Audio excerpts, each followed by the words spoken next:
मेरा नाम नेहा है।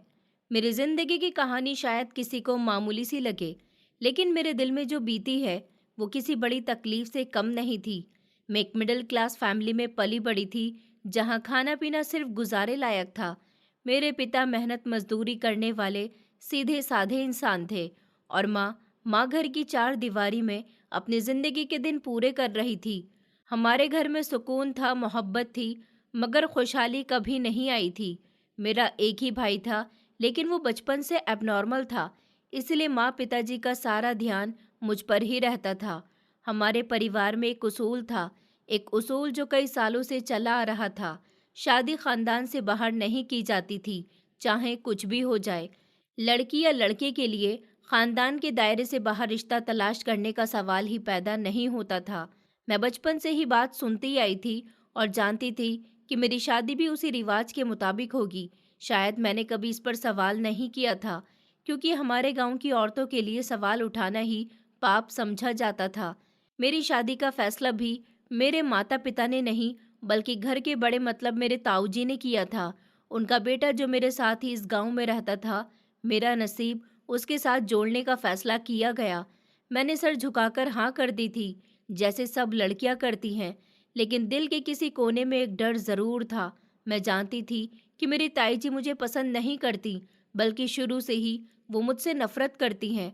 ताई जी के चेहरे पर हमेशा मेरे लिए सख्ती रहती थी। उनकी नज़रों में अजीब सा गुस्सा छुपा हुआ होता था, जैसे मेरा वजूद उनके लिए कोई बोझ हो।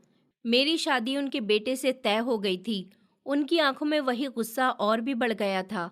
वो चाहती थी कि उनका इकलौता बेटा उनकी मर्जी से शादी करे, लेकिन जब फैसला खानदान ने कर दिया तो वो भी खामोश हो गई थी। मगर उनका व्यवहार मेरे लिए जहर बन गया था। शादी के दिन वो लम्हे जिन्हें हर लड़की सपनों में सजाती है, वही सपने मेरे लिए बोझ बन गए थे। मैंने हंसी मुस्कुराहट के साथ सारी रस्में निभाई थी, लेकिन दिल के अंदर एक अनजाना सा डर था। विदाई हुई और मैं अपने पति के घर पहुंची तो वो घर एक कैद खाना महसूस हुआ था। मेरी ताई जी के शब्दों में सख्ती बढ़ गई थी, और उनकी बेटी मतलब कि मेरी नंद भी अपनी माँ के कहने के मुताबिक ही चलने लगी थी। घर की दहलीज पार करते ही मुझे ये एहसास हुआ था कि अब मैं किसी और की मर्जी के गुलाम हूँ। सुबह से शाम तक काम ही मेरा नसीब बन गया था। घर की सफाई, खाना बनाना, बर्तन धोना, सब कुछ मेरी जिम्मेदारी था। थोड़ी भी कमी रह जाती तो ताई जी की तेज आवाज कानों को चीर देती थी। मेरी नंद भी मौका मिलते ही ताना करती, जैसे मेरा वजूद ही उसके लिए बोझ हो। एक दिन मेरी नंद गुस्सा करते हुए बोली, नेहा, ये देखो, तुमने कैसी सफाई की है। तुम्हें कुछ आता भी है या नहीं? मैं कुछ नहीं बोली, बस खामोशी से दोबारा झाड़ू उठाई और सफाई करने लगी थी। ताई जी की आवाज़ फौरन गूंजी, हाँ, मेरे बेटे की तो किस्मत ही खराब थी, जो ये लड़की हमारे घर आ गई है। न काम ढंग से होता है, न बात करने का सलीका है। मैं अंदर ही अंदर घुटती रही थी। दिल चाहता था कि चीख कर कहूँ कि मैं भी एक इंसान हूँ, मेरी भी इज्जत है, लेकिन मेरी जुबान बंद रहती थी। मैं जानती थी कि अगर मैं कुछ कहूँगी तो हालात और भी ज़्यादा ख़राब हो जाएंगे। मेरा पति, वो मेरे लिए उम्मीद की आखिरी किरण होनी चाहिए था, लेकिन वो भी खामोशी की मूर्ति बन गया था। अपनी माँ और बहन के सामने कभी मेरी तरफदारी नहीं करता था। अगर वो मेरे साथ होता तो शायद मैं इतना अकेला महसूस न करती, लेकिन हर बार जब भी जुल्म बढ़ता, वो नज़रें झुका लेता था। शादी के शुरू के दिनों में वो सख्तियां वक्त के साथ बढ़ती गईं। मेरा ससुराल सच में मेरे लिए कैद खाना था, एक ऐसी जगह जहां पर हर सांस गवाही देती थी कि मैं आज़ाद नहीं हूँ। सुबह की पहली किरण के साथ ही मेरी आंख खुलती थी, और सूरज ढलने तक मेरा वजूद बस एक नौकरानी जैसा रहता था। मेरे दिन की शुरुआत झाड़ू देने, पानी भरने और बर्तन धोने से होती थी। सारे घर के काम की जिम्मेदारी मेरे सर पर थी, लेकिन शाबाशी या तारीफ का एक भी शब्द मुझे कभी सुनने को नहीं मिला था। अक्सर ऐसा होता था कि मैं खाना बनाने में थोड़ी भी देर कर देती तो ताई जी की आवाज़ गूंजती थी कि नेहा, तुम्हें ये भी नहीं आता कि समय पर खाना तैयार होना चाहिए। हमारे घर में ऐसी सुस्ती कभी बर्दाश्त नहीं की जाती। मैं डरती हुई चूल्हे के पास पहुंचती और खाना बनाने में लग जाती थी। पसीने के कतरों को कपड़े के पल्लू से साफ करती, मगर ताई जी की नज़र में हमेशा ही कमी रहती थी। एक दिन खाने में नमक थोड़ा डल गया था। ताई जी ने पहला निवाला मुंह में डाला और फौरन प्लेट धड़ाम से टेबल पर रख दी और कहने लगी, ये खाना खाने के काबिल है? ये तो नमकीन पानी की तरह लग रहा है। तुम्हें किसी ने कुछ सिखाया है या नहीं? तभी मेरी नंद जो पास बैठी हुई थी, हंसकर बोली कि हाँ माँ, आप ठीक कह रही हो। भाभी तो जैसे जानबूझकर सब कुछ खराब कर देती हैं ताकि हमें भूखा रहना पड़े। मैंने नज़र झुका ली थी। दिल चाहा कि कुछ कहूँ, लेकिन जुबान बंद रही थी। शाम को देर तक जब सब कमरे में जमा होते थे, तो बातों का निशाना हमेशा मैं ही बनती थी। मेरी नंद कहती कि माँ देखना, ये कभी भी हमारे खानदान को इज्जत नहीं दे सकती, ये हमारे परिवार की बहू हो ही नहीं सकती। और ताई जी फौरन जवाब देती थी कि बिल्कुल ठीक कह रही हो, लेकिन क्या करे, फैसला तो हो चुका था, अब हमें ही सहना पड़ेगा। मैं हर रात ये सब सुनती रहती थी और फिर खामोशी से कमरे में जाकर अपने पति का चेहरा देखती। वो कभी मुझसे खुद कुछ नहीं कहता था। जब मैं रोने लगती तो धीरे से कहता था कि नेहा, खुद को परेशान मत किया करो, मैं जानता हूँ तुम्हारी गलती नहीं होती। लेकिन अगली ही सुबह वो माँ और बहन के कहने पर मुझे फिर से डांट दिया करता था। खामोशी से देखता रहता था। उसकी दोहरी पहचान मुझे सबसे ज़्यादा तकलीफ देती थी। कमरे के अंदर जो नरमी दिखाता था, लेकिन बाहर अपनी माँ और बहनों के हुक्म का गुलाम बन जाता था। मेरे दिन ऐसे ही गुजर रहे थे, मगर हर दिन जैसे और भी ज़्यादा तकलीफदायक होता जा रहा था। ऐसे माहौल में वक्त गुजारना मुश्किल था, मगर इस सब के बीच एक और तमाशा देखने को मिला था। मेरी नंद की शादी तय हो गई थी, उसकी ही बुआ के बेटे से। गांव में सब इस रिश्ते को खानदान की इज्जत समझ रहे थे, लेकिन मेरी नंद का व्यवहार कुछ और ही बता रहा था। एक दिन मैंने उसे उसकी माँ के सामने जोर जोर से कहते हुए सुना कि माँ, मैं इस रिश्ते के लिए नहीं मानूंगी, मुझे वो लड़का पसंद ही नहीं है। ताई जी ने गुस्से से कहा कि खामोश हो जाओ, ये पंचायत का फैसला है, अगर हमने इनकार किया तो लोग क्या कहेंगे। मेरी नंद ने रोते हुए कहा कि माँ, आप चाहे कुछ भी कर लो, मैं इस रिश्ते के लिए कभी राजी नहीं होंगी। मैं ये सब सुनती रही।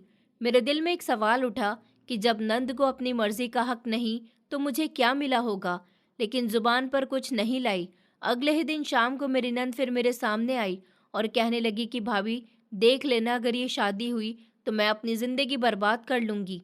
मैंने धीरे से कहा, पर ये तो सबके फैसले हैं, तुम्हारे साथ ही ऐसा नहीं हो रहा। वो गुस्से से बोली कि तुम खामोश रहो भाभी, तुम्हें कुछ पता ही नहीं है कि मैं क्या चाहती हूँ। इसके बाद ताई जी ने कई बार मेरी नंद को समझाया था कि बेटी, खानदान के फैसले के आगे कोई नहीं जा सकता। अगर हमने पंचायत के खिलाफ बात की तो ये गांव हमें जीने नहीं देगा। लेकिन मेरी नंद का चेहरा जिद से लाल रहता था। उनके बीच होने वाली सख्तियां देखकर मैं अक्सर सोचती रहती थी कि शायद मेरे साथ जो हो रहा है वही सबके नसीब का हिस्सा है। औरत कभी यहाँ अपनी मर्जी की मालिक नहीं हो सकती, न बहू होकर न बेटी होकर। मेरी अपनी जिंदगी का कैद खाना तो एक तरफ था, लेकिन मेरी नंद को देखकर लगा कि वो भी अपने ही कैद खाने में जकड़ी हुई है। फर्क सिर्फ इतना था कि उसका कैद खाना भी तय होना बाकी था और मेरा कैद खाना रोज मुझे जिंदा दफन कर रहा था। वो दिन मामूली सा था, सुबह से शाम तक वही झाड़ू बर्तन और किचन का काम। ताई जी अपनी बातों में बिजी रहती थी और मेरा पति खेतों पर गया हुआ था। मैं बर्तन मांज कर छत पर कपड़े सुखाने गई थी। जैसे ही मैंने बाल्टी नीचे रखी तो मेरी नज़र छत के दूसरे कोने पर पड़ी। मेरी नंद वहां खड़ी थी। मैंने सोचा कि शायद वो भी कपड़े देखने आई होगी, लेकिन अगले ही लम्हे जो नज़ारा मेरी आंखों के सामने था वो यकीन करने के काबिल नहीं था। गली में एक अजनबी लड़का खड़ा हुआ था और मेरी नंद उससे नज़र मिला रही थी। पहले तो मुझे लगा कि शायद मैं गलत देख रही हूँ, लेकिन फिर उसकी हंसी और इशारे ने मेरे शक को यकीन में बदल दिया था। उनकी आंखों में एक ऐसी दीवानगी थी जैसे ये सब कुछ उनके लिए मामूली बात हो। मैं हैरान होकर वहां खड़ी रह गई थी। मेरा दिल जोर जोर से धड़कने लगा था। मेरी नंद ने अचानक मुझे देख लिया। उसके चेहरे की रंगत बदल गई थी, मगर फौरन उसने अपने आप को संभाल लिया था। वो तेजी से मेरे करीब आई और धीमी लेकिन कड़कदार आवाज में बोली कि भाभी, तुमने जो देखा है, बेहतर है कि ये बात यहीं पर खत्म हो जाए। अगर इस बारे में किसी को बताया तो याद रखना, तुम्हारी जिंदगी नर्क बना दूंगी। मैंने घबराई हुई आवाज में कहा, मुस्कान, ये सब ठीक नहीं है, अगर किसी ने देख लिया तो बहुत बड़ी दिक्कत हो जाएगी। वो गुस्से से हंसी और बोली, दिक्कत? दिक्कत तो अब तुम्हारे लिए होगी, मेरे लिए नहीं। अगर जरा भी इशारा हुआ कि तुमने किसी को कुछ भी बताया है तो मैं कसम खाकर कहती हूँ कि तुम्हारी पूरी दुनिया अजीरन कर दूंगी। अभी तुम वैसे ही माँ के ताने और भैया की बेरुखी सह रही हो, फिर सोच लो कि अगर मैं तुम्हारे खिलाफ हो गई तो तुम कहाँ जाओगी। मैं खामोश खड़ी रही। उसके चेहरे पर सख्ती और आंखों में खौफनाक धमकी थी। मेरे कदम जैसे जमीन में धंस गए थे। मैंने कुछ कहे बिना नीचे का रुख किया था। अगले दिन मैंने कोशिश की थी कि सब कुछ भूल जाऊं, लेकिन हर लम्हा वो नज़ारा मेरी आंखों में घूमता रहा था। लेकिन मैंने खामोश रहना ही बेहतर समझा था। मेरी नंद की चर्चाएं बढ़ती जा रही थी।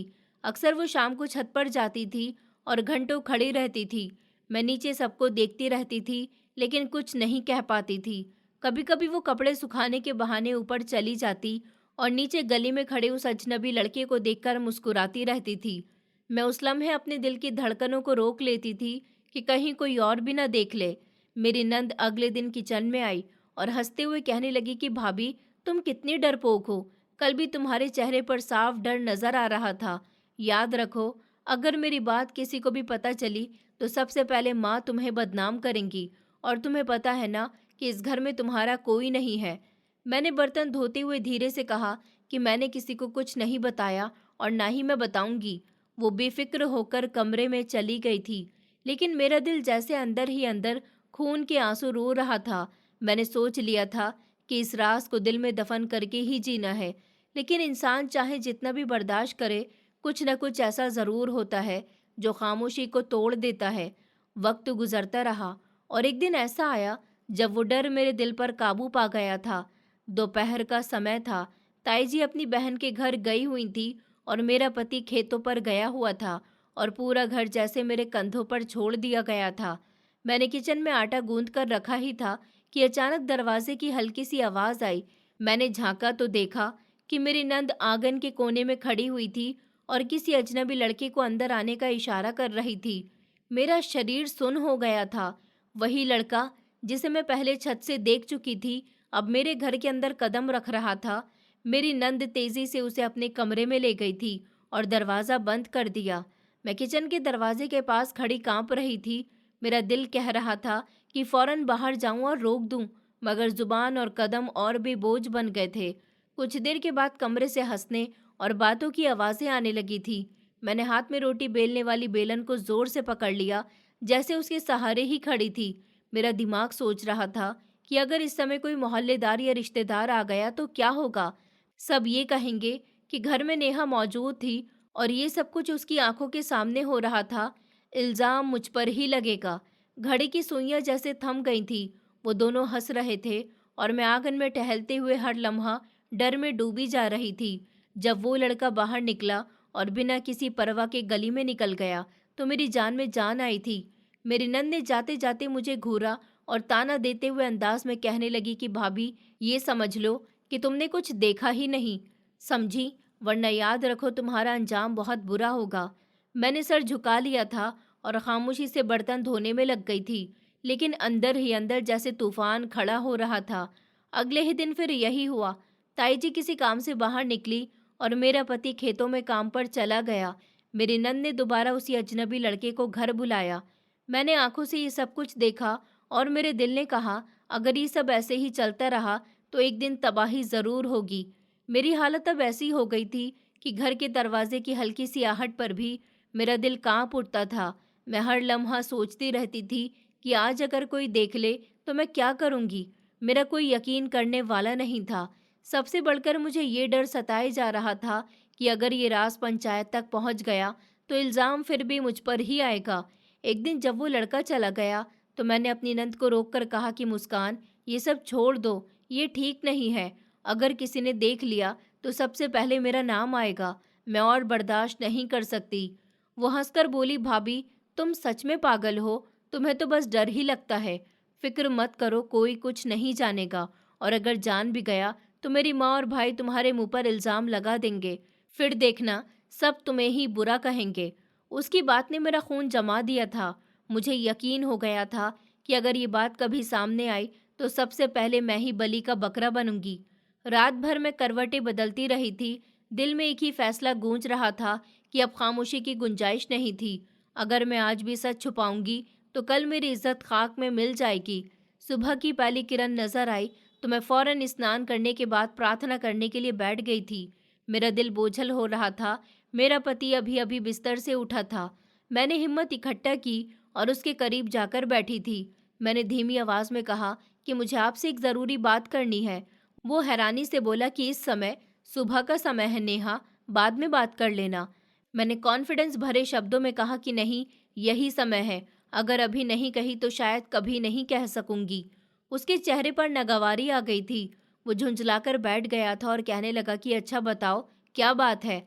मैंने कांपती हुई आवाज में कहा कि आपकी बहन वो अक्सर एक लड़के को घर में बुलाती है। मैंने अपनी आंखों से देखा है। वो कई बार उसको कमरे में लेकर गई है। मेरे ये शब्द सुनते ही मेरे पति के चेहरे का रंग एकदम से बदल गया था। वो जैसे आग में जल उठे थे। मेरी बात अभी पूरी भी नहीं हुई थी कि एक जोरदार थप्पड़ उन्होंने मेरे चेहरे पर मारा था और मैं हक्का बक्का रह गई थी। मेरी सांस रुक गई थी। आंखों के सामने अंधेरा छा गया था। वो गुस्से से चीखा कि नेहा, तुम्हारी हिम्मत कैसे हुई मेरी बहन पर इल्जाम लगाने की? शर्म आनी चाहिए तुम्हें। मैंने हिचकिचाते हुए कहा कि मैं झूठ नहीं बोल रही हूँ, कसम से। मैंने सब कुछ अपनी आंखों से देखा है।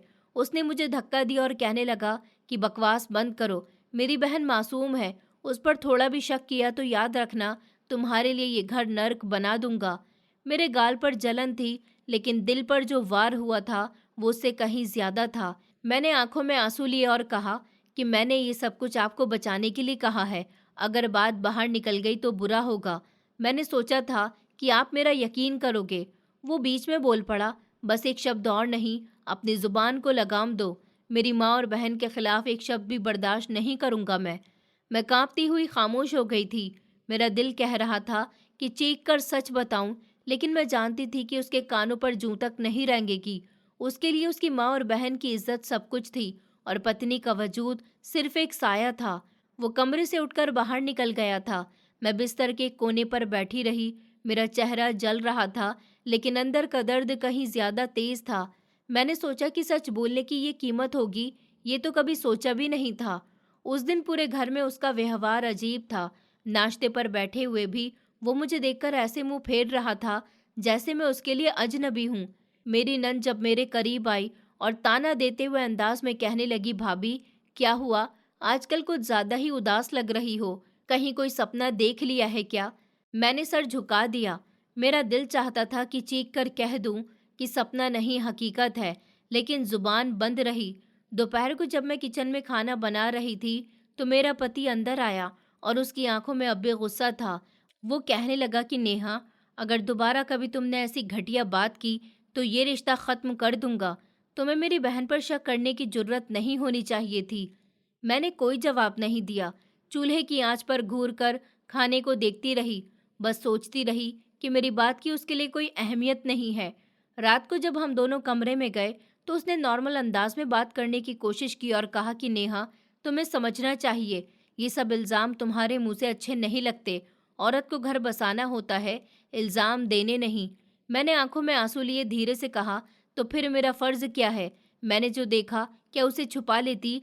अगर कल बात बाहर निकले और सब मुझे कसूरवार ठहराएंगे तो? मेरा पति मजबूरी से बोला कि लोग जो चाहें वो सोचें, मुझे उसकी परवाह नहीं, लेकिन मेरी बहन पर इल्ज़ाम मैं बर्दाश्त नहीं कर सकता। ये आखिरी बार कह रहा हूँ। मैंने दिल ही दिल में सोचा कि अब मेरे पास कुछ कहने को नहीं बचा। मेरी जुबान खामोश हो गई थी। मैं ऊपर वाले के सामने रोने लगी थी और शिकायत करने लगी कि मैंने जो देखा अपने पति को वही बताया था, लेकिन इस दुनिया में सच की कोई कदर नहीं। इस हादसे के बाद मैं जैसे टूट गई थी। मेरा दिल चाहता था कि सब छोड़कर कहीं चली जाऊं, लेकिन जहां जाती, माता पिता के घर जाकर भी तो यही कहा जाता कि पत्नी का फर्ज है सब कुछ सहना। अगले दिन मेरी नंद रोज की तरह अपने कामों में बिजी रही थी। शाम को वो अपने दोस्त के पास जाने के बहाने बाहर निकल गई, लेकिन उसकी नजरें बार बार मेरी तरफ जा रही थी, जैसे वो जानती हो कि मैं अब भी कुछ कह सकती हूँ। मैंने नजरें झुका ली थी और चुपचाप काम करती रही। उस दिन भी सब रोज की तरह था। मैंने किचन में दोपहर का खाना तैयार कर लिया था और आंगन में कपड़े सुखाने लगी। मेरी नंद रोज की तरह अपने कमरे में बंद थी। मेरा दिल हमेशा की तरह बेचैन था कि कहीं आज भी वही कहानी न दोहराई जाए। मैं अपने दिल को तसल्ली देती रही कि शायद आज सुकून का दिन होगा, लेकिन तकदीर ने कुछ और ही तय कर रखा था। दरवाजे पर हल्की सी आहट हुई। मैंने चौंक कर देखा तो एक जवान लड़का अंदर दाखिल हुआ। मेरा दिल कांप गया था। वही अजनबी लड़का जिसे मैं कई बार देख चुकी थी, एक बार फिर अंदर आया और सीधा मेरी नंद के कमरे का रुख किया। मैंने बेलन हाथ से छोड़ दिया था और मेरे कदम सुन हो गए थे। बस इतना ही सोच रही थी कि अगर इस बार कोई देख ले तो मुसीबत आ जाएगी। कुछ ही लम्हे गुजरे थे कि अचानक दरवाजे पर दस्तक हुई। मैंने झांका तो हैरानी से सांसें रुक गई थी। ताई जी अपने बेटे के साथ आ रही थी। वो वक्त से पहले लौट आए थे। मैंने दिल थाम लिया था। मेरे कदम कांपने लगे थे। मैंने सोचा कि अब हकीकत खुलने वाली है। ताई जी अंदर दाखिल होते ही बोली, नेहा, कहाँ हो तुम? मैं हड़बड़ाकर सामने आई थी और उनके शब्दों में सख्ती महसूस की। उस दौरान मेरी नज़र मेरी नंद के कमरे के दरवाजे पर जमी हुई थी। ताई जी भी उधर ही देखने लगी। शायद उन्हें कोई आहट सुनाई दी थी। मेरा पति कहने लगा कि माँ, दरवाज़ा क्यों बंद है? ताई जी ने गुस्से से आगे बढ़कर दरवाजे पर दस्तक दी। अंदर से हलचल की आवाज़ आई। उसी लम्हे कमरे की खिड़की जोर से खुली और वो अजनबी लड़का छलांग लगाकर बाहर भाग गया था। सब कुछ मेरी आंखों के सामने था। मेरा दिल खुशी से भर गया था। मैंने सोचा, आज सच सामने आ गया। मैंने जल्दी से कहा कि देखा आपने, ये वही है जिसके बारे में मैं आपको सब बता रही थी। लेकिन मेरे शब्द अभी पूरे भी नहीं हुए थे कि ताई जी ने मेरे गाल पर तमाचा मार दिया। उनकी आवाज़ कड़कदार थी। उन्होंने कहा, घटिया लड़की, ये सब तमाशा तुम्हारी वजह से हुआ है। अपने आशिक को तुमने ही बुलाया था ना, और अब इल्ज़ाम मेरी बेटी पर लगा रही हो। मेरी आंखों के सामने अंधेरा छा गया था। मैं हक्का बक्का रह गई थी। वो लड़का सब देखते हुए भाग गया था, मगर इल्ज़ाम मुझ पर डाल दिया था। मेरी नंद रोती हुई बाहर निकली और माँ के सीने से लग गई थी। कहने लगी कि माँ, ये सब भाभी ने किया है। मैं तो कमरे में अकेली थी। पता नहीं वो लड़का कहाँ से आ गया। मेरा पति सब देख रहा था। मैंने उम्मीद भरी नज़रों से उसकी तरफ देखा और कहा, तुमने खुद अपनी आंखों से देखा है, अब तो मान लो कि मैं सच कह रही थी। वो खामोश खड़ा रहा, जैसे शब्द उसके होठों पर जम गए हों। उसी दौरान शोर सुनकर मोहल्ले की औरतें और आदमी दरवाजे पर इकट्ठा हो गए थे। सब एक दूसरे से चर्चा करने लगे। किसी ने कहा, अरे ये कैसी हरकत है, घर के अंदर लड़के को बुलाया गया है। दूसरे ने बात बढ़ाकर कहा, ये सब नेहा का काम है, उसके अलावा और कौन कर सकता है। मैंने कांपती हुई आवाज़ में कहा कि नहीं, ये सब झूठ है, मैंने कुछ नहीं किया, ये सब मुस्कान ने किया है। लेकिन मेरी आवाज़ भीड़ के बीच के शोर में दब गई थी। ताई जी ने सबके सामने ऐलान कर दिया था कि ये लड़की हमारे परिवार की बदनामी है, अपने पति की गैर मौजूदगी में गैर मर्दों को बुलाती है। मेरी नंद ने आंसू बहाकर आगे की कहानी को सच्चाई का रूप दे दिया था। मोहल्ले की औरतों ने मुझे घूरना शुरू कर दिया था। कोई कह रही थी कि हमने तो पहले ही कहा था कि ये लड़की इस घर के लायक नहीं है। कोई और बोली कि ऐसी औरतों की वजह से गांव की इज्जत मिट्टी में मिल जाती है। मैं बीच आंगन में खड़ी थी, जैसे सबकी उंगलियां मेरा गला घोट रही हों। मैंने बार बार अपने पति की तरफ देखा, मगर उसने नजरें झुका ली। उसकी खामोशी मेरे लिए सबसे बड़ा जहर थी। मैंने एक बार फिर कोशिश की और कहा कि मैं सच कह रही हूँ, इस लड़के को मैंने नहीं बुलाया, मेरी कोई गलती नहीं है। लेकिन ताई जी ने मेरी बात काट दी और कहने लगी कि खामोश रहो, तुम्हारी बात पर अब कोई यकीन नहीं करेगा। अगर कुछ सच होता तो आज ये नज़ारा ना देखना पड़ता। शोर बढ़ता गया। गांव के कुछ आदमी भी आ गए थे। एक ने गुस्से से कहा कि ये तो बहुत बड़ी बदनामी की बात है, गांव के सरपंच जी तक खबर पहुंचानी चाहिए। दूसरा बोला कि बिल्कुल, इसके बिना इंसाफ नहीं होगा। मेरी आत्मा कांप गई थी।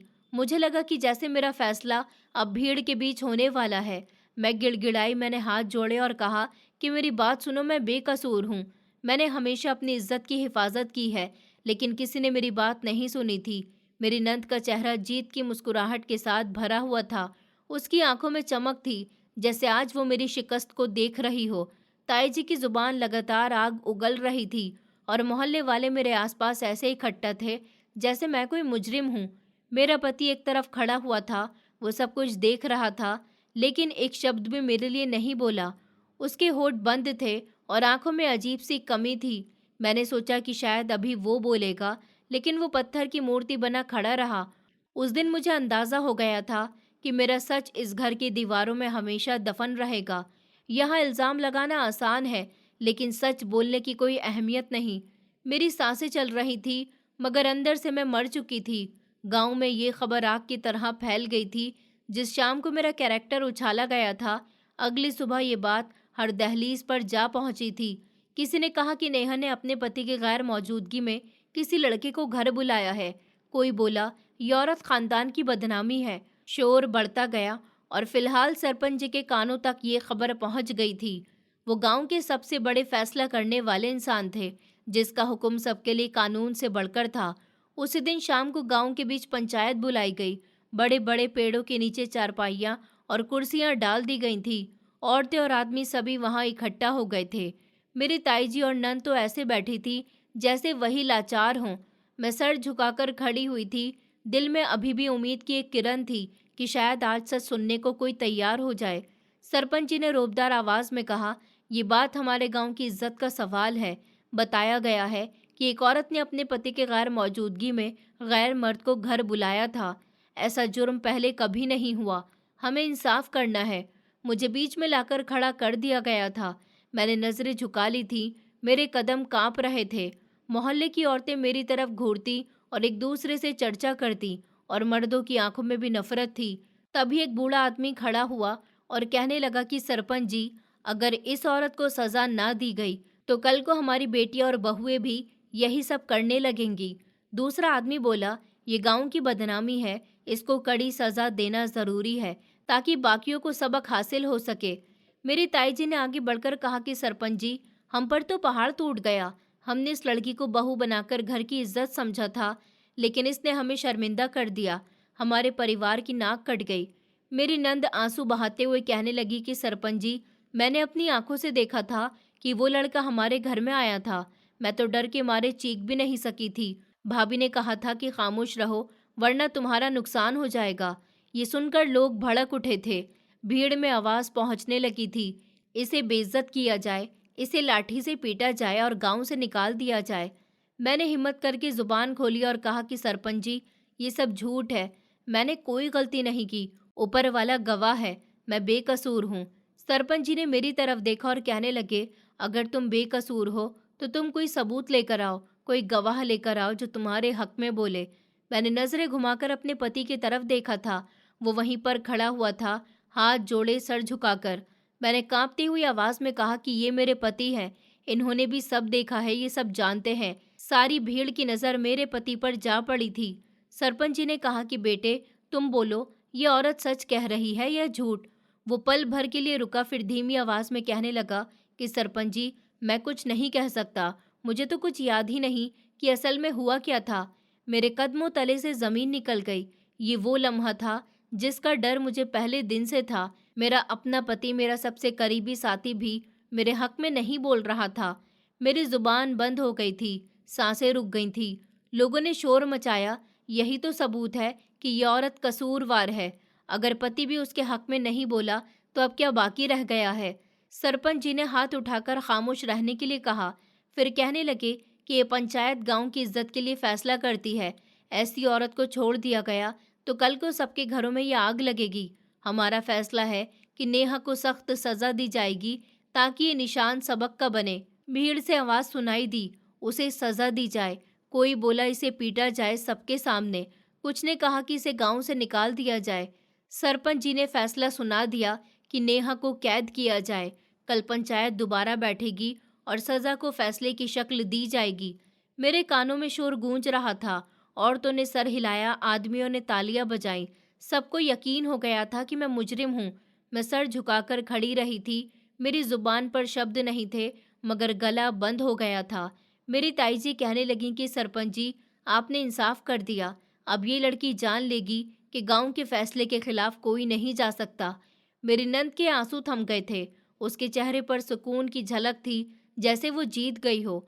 मैं अपने पति को देखती रही। वो खामोश खड़ा था, जैसे उसके होठों पर मोहर लगा दी गई हो। न उसने हाँ कही थी न ना कही थी। उसकी ये खामोशी मेरे लिए हजार सजाओं से ज्यादा तकलीफ दे थी। मैंने अपने दिल में कहा, ऊपर वाले, तू गवाह है कि मैं बेकसूर हूँ। इंसानों ने मेरा फैसला कर दिया, लेकिन मेरा असली फैसला तुम्हारे हाथ में है। उस दिन पंचायत खत्म हुई और मुझे हिरासत में ले लिया गया था। मेरे गांव के लोग मेरे ही खिलाफ फैसला दे चुके थे, लेकिन ऊपर वाला अभी भी खामोश था। मैं बस सर झुकाए बैठी रही, जैसे सब कुछ अपनी तकदीर पर छोड़ दिया हो। पंचायत के फैसले के बाद मुझे गांव के एक कच्चे कमरे में बंद कर दिया गया था। शायद ये कैद खाना था। गांव का वही टूटा फूटा कमरा था जिसमें ज्यादातर अनाज रखा जाता था। उस दिन अनाज निकाल दिया गया था और मैं वहां कैदी बना दी गई थी। दरवाजे पर एक मोमबत्ती जल रही थी और बाहर दो औरतें निगरानी के लिए बैठा दी गई थी। मैं अंदर एक कोने में सिमटी हुई बैठी थी। जमीन पर बिछे गंदे बोरे पर अपना सर टिका दिया था और सोचती रही कि मेरी किस्मत मुझे कहाँ ले आई। दीवारों के छेद से ठंडी हवा के झोंके आते रहे, मगर दिल में एक आग जल रही थी। रात गहरी हुई, दूर से लोगों के बोलने की आवाज आ रही थी। मैंने अपनी आंखें बंद कर ली थी और प्रार्थना करने लगी। दिल कह रहा था कि इंसानों ने मुझे मुजरिम बना दिया है, लेकिन ऊपर वाला जानता है कि मैं बेकसूर हूँ। मेरी आंखों से आंसू बहते रहे। मैंने प्रार्थना की कि ऊपर वाला मेरा साथ जरूर देगा, इंसाफ होगा, मुझे इस जुल्म से निकाल दिया जाएगा। मैंने कभी अपनी इज्जत को दागदार नहीं किया था। कमरे में अंधेरा था और खामोशी भयानक हद तक बढ़ गई थी। हवा के झोंके मोमबत्ती को हिला देते थे। मैंने नींद की कोशिश की, मगर पलकें बंद नहीं हो सकी थी। दिल में हर लम्हा यही डर था कि कल मुझे सज़ा का सामना करना होगा, खतरनाक सज़ा का।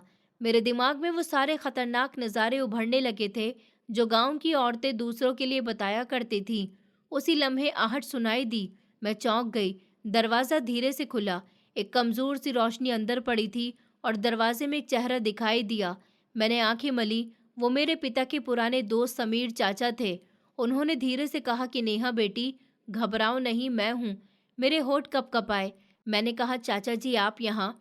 वो अंदर आए और धीमी आवाज़ में कहने लगे कि मैं तुम्हें बचाने के लिए आया हूँ। तुम्हें यहाँ नहीं रहने दूंगा। तुम्हारा गुनाह सिर्फ इतना है कि तुमने सच कहा, बाकी सब इल्ज़ाम है। मेरी आंखों में आंसू भर आए थे। मैंने कहा, चाचा जी, लेकिन मैं कहाँ जाऊंगी? गांव वाले तो मुझे कभी माफ़ नहीं करेंगे। अगर आपने मुझे यहाँ से निकाला और किसी को पता चल गया तो आप भी मुश्किल में पड़ जाओगे। समीर चाचा ने मेरा हाथ पकड़कर कहा कि बेटी, तुम मेरे दोस्त की औलाद हो। मैं तुम्हें इस तरह बर्बाद होते हुए नहीं देख सकता। जो होगा मैं सह लूँगा। तुम्हारे लिए मेरा फ़र्ज़ है कि तुम्हें इस जुल्म से बचाऊं। मैंने कांपती हुई आवाज़ में कहा कि नहीं चाचा जी, मैं भागना नहीं चाहती। मैंने ऊपर वाले पर भरोसा किया है, वही इंसाफ करेगा। वो धीरे से मुस्कुराए और कहने लगे कि बेटी, कभी कभी ऊपर वाला हमारे लिए खुद रास्ता बना देता है।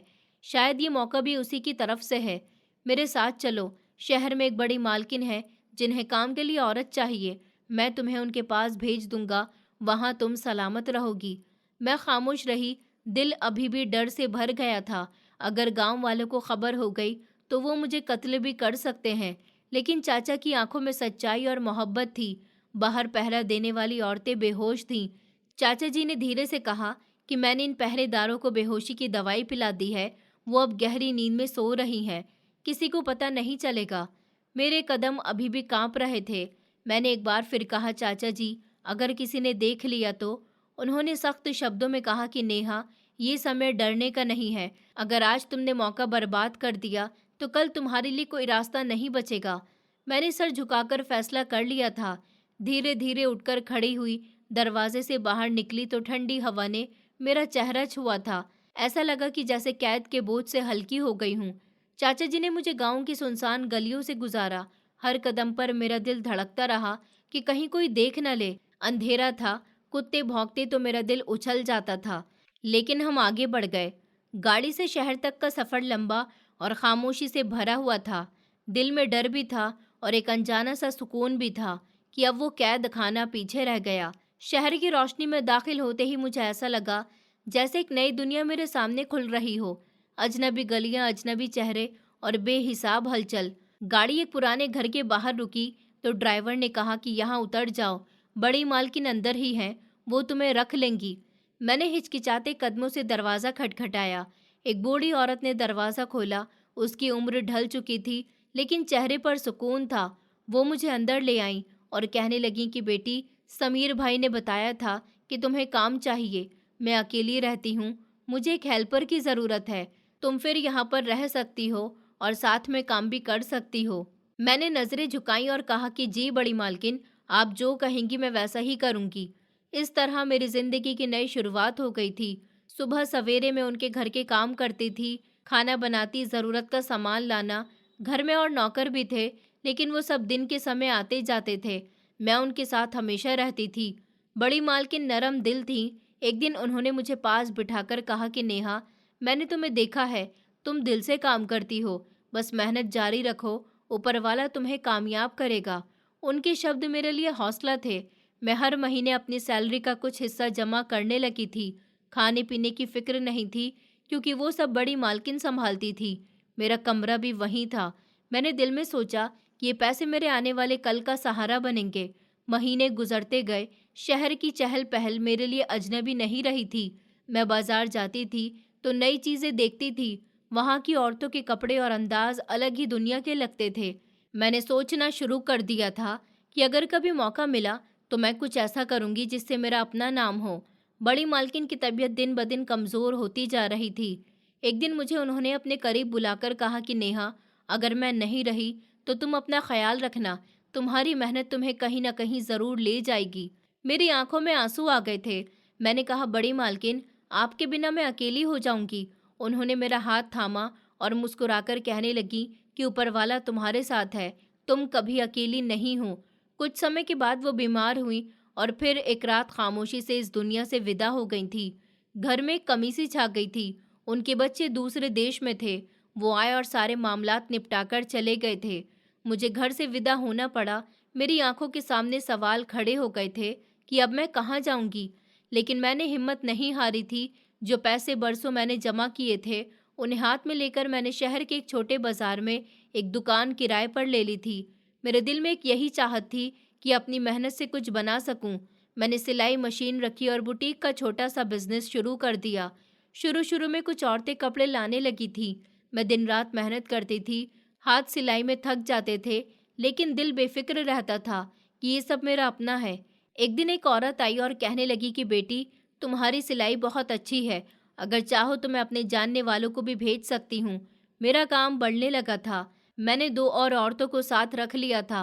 वो मेरे साथ कपड़े तैयार करती थी, कढ़ाई करती थी। बुटीक में रंग बिरंगे कपड़े और डिज़ाइन आने लगे थे। मेरी दुकान की पहचान बढ़ती गई। साल गुजरते गए। मैंने पैसे जमा करके दुकान को और भी बड़ा कर लिया था। अब मैं खुद किसी की मोहताज नहीं रही थी। मेरी मेहनत का फल सामने था।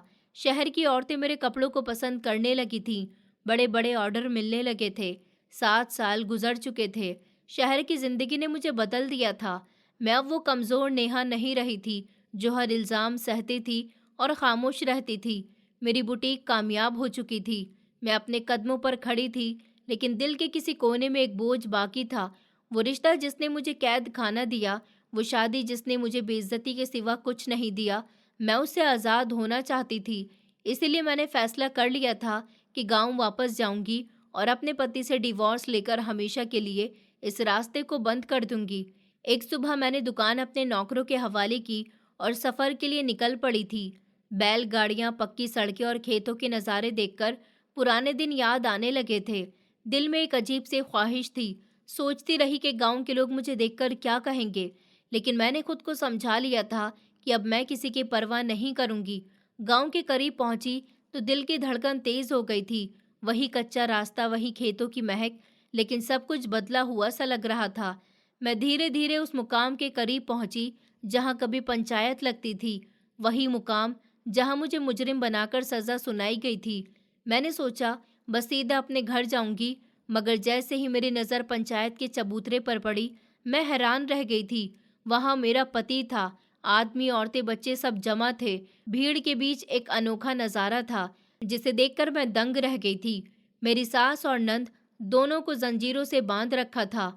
उनके सर के बाल मूंडे जा रहे थे। चेहरे पर कालिक मल दी गई थी। लोग उन पर आवाज कस रहे थे और उनकी मजाक उड़ा रहे थे। कुछ औरतें पत्थर फेंक रही थीं। ये वही जगह थी जहां कभी मेरा फैसला सुनाया गया था और आज वो दोनों वहां जलील हो रही थी। मैंने अपनी आंखों पर यकीन नहीं किया। क्या ये वही नंद थी जिसने मुझे कैरेक्टरलेस कहकर सबके सामने रुला दिया था? और ये वही सास थी जो हर इल्ज़ाम मेरे ऊपर डाल देती थी। आज वही भीड़ उन्हें मुजरिम बना रही थी। भीड़ में किसी ने कहा कि यही वो लड़की है जो एक लड़के के साथ भाग गई थी, बिना शादी के उसके साथ रही। दूसरे ने कहा कि अब आई है, अपने अंजाम पर उसने सब कुछ खुद उगल दिया है। कहा है कि नेहा पर जो इल्ज़ाम लगाया गया था वो सब झूठ था। असली गुनहगार तो यही थी। मेरा दिल एक लम्हे के लिए रुक सा गया था। वो सास जिसके कहने पर मुझे सजा मिली, आज खुद उनकी जुबान से इकरार हो गया था। उसी लम्हे भीड़ में एक चेहरा नजर आया। वो समीर चाचा थे, वही जिन्होंने 7 साल पहले मुझे उस कैद खाने से निकाला था। उन्होंने मुझे देख लिया था और फौरन आगे बढ़कर कहने लगे कि बेटी, देख लिया ना, ऊपर वाले ने तुम्हारा इंसाफ कर दिया। 7 साल के बाद लौटी हो, देखो आज वही माँ बेटी लोगों के सामने बेइज्जत हो रही है। मेरी आंखों से आंसू निकलने लगे थे। मैंने कहा, चाचा जी, मैंने सोचा भी नहीं था कि एक दिन ये नज़ारा देखूंगी। उन्होंने धीरे से कहा कि ऊपर वाले का इंसाफ है बेटी, इंसान चाहे कितना भी जुल्म करे, देर सवेर सच सामने आ ही जाता है। मैंने अपनी नंद को देखा, उसका चेहरा कालिक से ढका हुआ था, लेकिन आंखों में डर और पछतावे की लकीरें साफ नजर आ रही थी। वो मेरे सामने हाथ जोड़ने लगी और रोते हुए कहने लगी कि भाभी, मुझे माफ़ कर दो। मैंने तुम पर झूठा इल्ज़ाम लगाया था, तुम बेकसूर थी। मेरी सास भी तड़पते हुए बोली, नेहा, मुझे माफ़ कर दो, मैंने तुम्हारे साथ बहुत जुल्म किया। आज ऊपर वाले ने हमें अंजाम दिखा दिया है। मेरे दिल में अजीब सा सुकून उतर गया था। मैंने कहा कि मैंने तुम्हें माफ़ किया, अब ऊपर वाले से माफ़ी मांगो, शायद वो भी तुम्हें माफ़ कर दे। भीड़ के बीच, शोर के बीच में खड़ी सोच रही थी कि 7 साल पहले यही भीड़ मुझे गुनहगार कह रही थी, आज वही लोग उन दोनों को बुरा भला कह रहे थे। वक्त ने पलटा खाया और इंसाफ सबके सामने हो गया था। उसी दौरान मेरा पति भी वहां आ पहुंचा। उसका चेहरा शर्मिंदगी से झुका हुआ था। वो मेरे पास आया, हाथ जोड़कर खड़ा हो गया और धीमी आवाज में बोला कि नेहा, मुझे माफ कर दो। मैं जानता था कि तुम बेकसूर हो, लेकिन माँ और बहन के सामने कुछ नहीं कह सका। आज मुझे एहसास हो रहा है कि मैंने तुम्हारे साथ बहुत बुरा किया। मैंने उसकी तरफ देखा। दिल में एक लम्हे के लिए हमदर्दी जागी थी, लेकिन फिर वो सब याद आ गया जो मैंने सह रखा था। मैंने सुकून से कहा कि अब माफ़ी या इल्ज़ाम मेरे लिए बराबर है। मैं यहाँ अपने हक के लिए आई हूँ। मैं तुम्हारे साथ और नहीं रहना चाहती। मुझे डिवोर्स दे दो। वो सर झुकाकर कहने लगा, अगर डिवोर्स ही तुम्हें सुकून दे सकती है तो मैं खुशी खुशी दे देता हूँ। शायद ये मेरे गुनाहों को सुधार दे। मेरी आंखों में आंसू आ गए थे। दिल हल्का महसूस हो रहा था। आज मेरा इंसाफ दुनिया के सामने हो चुका था और वो रिश्ता जिसने मुझे कैद खाना दिया था, अब हमेशा के लिए टूटने जा रहा था। गांव के बीचों बीच वो भीड़ अभी भी शोर मचा रही थी। मेरी नंद और सास को जंजीरों में जकड़कर गलियों में घुमाया जा रहा था। औरतें तालियां बजा रही थी, आदमी ताने दे रहे थे। मैं वो सब देखती रही और दिल में बस एक ही बात गूंजती रही कि ऊपर वाले ने आखिरकार इंसाफ कर ही दिया। समीर चाचा मेरे करीब खड़े हुए थे। उनकी आंखों में नमी थी। वो धीरे से कहने लगे कि बेटी नेहा, देख लेना ऊपर वाला कितना बड़ा है। 7 साल पहले तुम्हें सबके सामने गलत कहा गया था, लेकिन आज वही लोग देख रहे हैं कि तुम बेकसूर थी। ऊपर वाले ने देर की, मगर इंसाफ जरूर कर दिया। मैंने सर झुकाकर कहा कि चाचा जी, मैंने कभी सोचा नहीं था कि ये दिन देखूंगी, लेकिन दिल में हमेशा यही यकीन रखा था कि ऊपर वाला मुझे कभी अकेला नहीं छोड़ेगा। भीड़ के बीच मेरी नंद ने रोते हुए मेरे कदमों की तरफ झुकने की कोशिश की। उसकी जंजीरें बजने लगी। वो रोते हुए कहने लगी कि भाभी, मुझे माफ़ कर दो, मैंने तुम पर झूठा इल्ज़ाम लगाया। मैं जानती हूँ मेरे झूठ की वजह से तुमने कितना कुछ सह लिया, लेकिन आज मुझे ये एहसास हो रहा है कि मैंने तुम्हारे साथ क्या जुल्म किया। मेरी सास भी सिसकते हुए कहने लगी कि नेहा, मुझे भी माफ़ कर दो, मैंने तुम्हें जलील किया, सारा इल्ज़ाम लगाया, लेकिन आज ऊपर वाले ने मेरा घमंड तोड़ दिया, मुझे माफ़ कर दो। मैंने एक लम्हे को दोनों को देखा। मेरी आंखों के सामने वो सब कुछ घूमने लगा था जब मुझे पीटने की बात कही गई थी। मैं कैद खाने में बैठी रो रही थी जब भीड़ ने मुझे कैरेक्टरलेस कहा था। दिल कांपा ज़रूर था, लेकिन जुबान पर एक ही जवाब आया कि मैंने तुम्हें माफ़ किया, अब तुम ऊपर वाले से माफ़ी मांगो, शायद वो भी तुम पर रहम कर दे। उनके रोने की आवाज़ और तड़पती हुई माफियाँ गांव की गलियों में गूंजती रहीं। मैंने रुख मोड़ लिया था, क्योंकि अब वो सब मेरी जिंदगी का हिस्सा नहीं रहा था। इतने में मेरा पति आ गया। उसका चेहरा दुखों से भरा हुआ था, आंखें झुकी हुई थी। वो मेरे करीब आकर कहने लगा कि नेहा, मैंने तुम्हारे साथ बहुत जुल्म किया, तुम्हारे सच को कभी नहीं माना, तुम्हारी आंखों के सामने भी खामोश रहा। मैं जानता हूँ कि तुम बेकसूर थी, लेकिन माँ और बहन के आगे कभी जुबान नहीं खोल सका। आज मेरा दिल मुझे शर्मिंदा कर रहा है, मुझे माफ़ कर दो। मैंने उसकी तरफ देखा। वही चेहरा जो कभी मेरे सपनों का सहारा था, लेकिन वक्त ने उस पर बुज़दिली और कमज़ोरी के दाग लगा दिए थे। मैंने सुकून से कहा कि अब माफ़ी ये इल्ज़ाम मेरे लिए बराबर है, मैं सब कुछ भुला चुकी हूँ, लेकिन अब एक फ़ैसला जो 7 साल पहले करना चाहिए था, वो आज करूँगी। मैं तुम्हारे साथ और नहीं रहना चाहती, मुझे तलाक चाहिए। वो चौंक गया, फिर धीरे से बोला, अगर तुम्हारी यही चाहत है तो ठीक है, मैं तुम्हें तलाक दे दूँगा। यही मेरी सज़ा है। शायद मेरी माँ और बहन की गलतियों की सज़ा है, जो तुम्हें सहनी पड़ी। उसने सबके सामने मुझे तलाक दे दी थी। भीड़ में हलचल मच गई थी। औरतें एक दूसरे को देखने लगीं, आदमी चर्चा करने लगे, लेकिन मेरे दिल में एक अजीब सा सुकून उतर गया था। वो जंजीर जो मुझे सालों से जकड़े हुए थी, अब टूट चुकी थी। समीर चाचा ने मेरे कंधे पर हाथ रखा और कहने लगे कि बेटी, आज तुम आज़ाद हो गई हो। ये तलाक तुम्हारी शिकस्त की नहीं, तुम्हारी जीत है। तुमने अपनी सच्चाई के साथ जीना सीख लिया। अब तुम्हारी जिंदगी तुम्हारे हाथ में है। मैंने आसमान की तरफ देखा और दिल में कहा कि ऊपर वाला बहुत बड़ा है और आज उसकी ही वजह से इंसाफ हुआ है। मेरी सास और नंद अभी भी जंजीरों में बंद थी, भीड़ के बीच जलील हो रही थी। मेरा पति खामोशी से सर झुकाकर खड़ा हुआ था, लेकिन मैं अब उन सब के बीच नहीं रही थी। मेरे दिल ने फैसला कर लिया था कि ये सब बीते हुए समय का हिस्सा है और मेरा फ्यूचर एक नया रास्ता है। मैंने कदम मोड़ लिए थे और वहां से रवाना हो गई थी। पीछे शोर था, इल्ज़ाम था, माफिया थी, लेकिन मेरे कानों में बस एक ही आवाज़ गूंज रही थी कि नेहा, आज तुम आज़ाद हो। मैं गांव से निकली तो दिल हल्का था, मगर रास्ते में कहीं यादें आंखों के सामने घूमती रही थी। वो सब दिन जब मुझे बेइज्जत किया गया था, वो सब रातें जब मैं एक कैद खाने में रोई थी, सब एक एक करके मेरी आंखों के सामने आता रहा। लेकिन अब सब खत्म हो चुका था।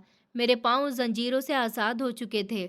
मैंने फैसला कर लिया था कि अब मैं पीछे मुड़कर नहीं देखूंगी। समीर चाचा मेरे साथ चल रहे थे। रास्ते में उन्होंने धीरे से कहा कि बेटी, एक बात बतानी है, मगर हिम्मत से सुनना।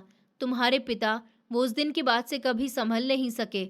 सदमे ने उनकी कमर तोड़ दी थी। कुछ ही समय के बाद वो दुनिया छोड़कर चले गए। ये सुनकर मेरा दिल दहल गया था। आंखों से लगातार आंसू बहने लगे थे। मैंने कांपती हुई आवाज में कहा कि मेरे पिता मुझे आखिरी बार देख भी नहीं सके। चाचा जी ने सर झुकाकर कहा कि वो तुम्हें बेकसूर जानते थे, मगर जुबान पर शब्द नहीं ला सके। शायद इसी बोझ ने उनकी जान ले ली। मैं खामोश रही, मेरे होठ कांप रहे थे, लेकिन कुछ न बोल सकी। दिल में एक ही सदमा था कि मेरी सच्चाई देखने से पहले ही मेरे पिता चले गए थे।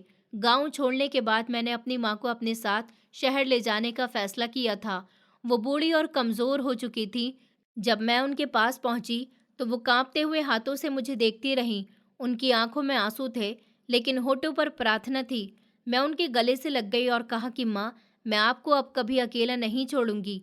आप मेरे साथ शहर चलेंगी। उन्होंने कांपती हुई आवाज़ में कहा कि बेटी, तुमने बहुत दुख सहे हैं। ऊपर वाले ने तुम्हें सब्र दिया।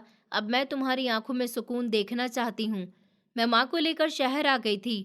वहाँ मेरी बुटीक पहले से ही कामयाबी के रास्ते पर थी। मैंने अपना सारा ध्यान काम में लगा दिया था। दिन भर कस्टमर आते थे, मैं डिज़ाइन बनाया करती थी और शाम को माँ के पास बैठ जाती थी। वो मेरी मेहनत को देखती थी और गर्व से कहती थी कि ऊपर वाले ने तुम्हें बेमिसाल हिम्मत दी है। वक्त गुजरता गया और मेरा बिजनेस आगे बढ़ता गया। मैंने एक और ब्रांच खोली थी, फिर एक और। मेरी कलेक्शन अब बड़े बड़े घरों तक पहुंचने लगी थी। एक दिन एक कस्टमर आया जो कि बहुत अमीर आदमी था। उसने मेरी बुटीक से कपड़े खरीदे और जाते समय कहने लगा कि मैडम, तुम्हारी मेहनत नज़र आ रही है। ये डिज़ाइन किसी आम हाथ का काम नहीं। कुछ दिन के बाद वो दोबारा आया। इस बार उसने सिर्फ कपड़े नहीं लिए थे, बल्कि बातों में मेरी ज़िंदगी के बारे में जानने की कोशिश की। मगर मैंने मामूली सा जवाब दिया, लेकिन वो शायद मेरा दुख पड़ गया था। फिर एक दिन वो सीधा मेरे घर आया, माँ के सामने बैठा और कहने लगा कि आंटी जी, मैं आपकी बेटी को पसंद करता हूँ। ये एक मजबूत औरत है जिसने खुद को अपने पैरों पर खड़ा किया है। मैं चाहता हूँ कि ये मेरा घर संभाले। अगर आप इजाज़त दें तो मैं इससे शादी की चाहत रखता हूँ। माँ ने मुझे देखा, उनकी आंखों में खुशी की झलक थी। उन्होंने धीरे से कहा कि बेटी, फैसला तुम्हारा है। अगर तुम राजी हो तो मुझे कोई एतराज़ नहीं। मैंने सच में डूबी हुई आवाज़ में कहा, माँ, मैंने ज़िंदगी में बहुत दुख देखे हैं, मेरा दिल डरता है, लेकिन अगर आप चाहती हो तो मैं इनकार नहीं करूँगी। माँ ने मेरा हाथ थामकर कहा कि बेटी, हर औरत को सुकून चाहिए। ऊपर वाले ने तुम्हें एक मौका दिया है, इसे स्वीकार कर लो। इस तरह मेरी शादी तय हो गई थी वो इंसान मुझे दिल से चाहता था। शादी के दिन उसने मेरे हाथ में हाथ लिया और वादा किया। कहने लगा कि नेहा, मैं तुम्हारे साथ हमेशा रहूंगा। तुम्हारा हर जख्म अब मेरा होगा और मैं तुम्हें कभी अकेला नहीं होने दूंगा। मेरी आंखों में आंसू आ गए थे। मैंने दिल ही दिल में सुकून की सांस ली थी। शादी के बाद मेरी जिंदगी में एक नया सुकून आ गया था। वो इंसान मेरा सहारा बना, मेरी माँ की इज्जत की और मेरा हर दुख बांट लिया। मैंने पहली बार महसूस किया था कि जिंदगी में मोहब्बत और इज्जत एक साथ भी मिल सकती है। रात को जब सब सो जाते तो मैं छत पर जाकर आसमान को देखती हूँ। दिल में एक ही बात बार बार गूंजती है कि ऊपर वाले ने हमेशा मेरे साथ इंसाफ किया। इंसानों ने चाहे कितना ही जुल्म किया हो, लेकिन ऊपर वाला हमेशा मेरे साथ था। जुल्म कितना ही बढ़ जाए, सच और सब्र कभी बर्बाद नहीं होता। ऊपर वाला आखिरकार इंसाफ करता जरूर है। औरत अगर हिम्मत और मेहनत से खड़ी हो तो दुनिया की कोई जंजीर उसे कैद में नहीं रख सकती। दोस्तों, उम्मीद करती हूँ आपको हमारी कहानी पसंद आई होगी। कहानी पसंद आई है तो वीडियो को लाइक करें, चैनल पर नए हैं तो चैनल को सब्सक्राइब करें और हाँ, नोटिफिकेशन बेल को ज़रूर दबाएं ताकि